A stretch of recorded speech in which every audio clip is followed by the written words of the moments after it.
rashk qilmasin, ishonsin. Rashk qilyaptimi, demak ishonmayapti. Nima men unga nima qildim? Insonni o'rtasida ishonch bo'lish kerak. Ishonch bo'lmasa yasholmaydi degan gaplar bor. Hamma safsata gaplar. Erkak nima uchun rashk qiladi? Ishonmaganligidanmi? Yo'q.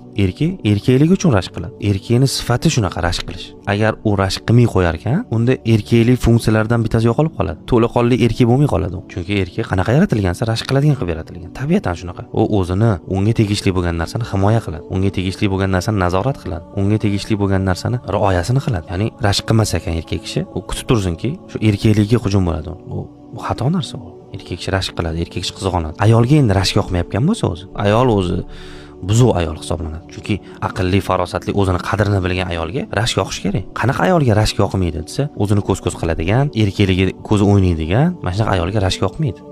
Lekin o'zini qadrini bilgan, o'zini himoya qilinishini xohlaydigan, ayolman, ayolligimcha qolishim kerak deb o'zligini tanigan ayol albatta rashkdan xursand bo'lsin. Chunki u himoyada u nazoratda u. Yana ham yaxshi-ku u ayolga. Rashk qilgan paytda unga yoqmaydi. Buzuq ayollarga-da ko'chada qanaqadir muammoga kirib qolsa, nima deydi bir pastda? Meni himoyachim yo'q, men bir ojiz ayolman.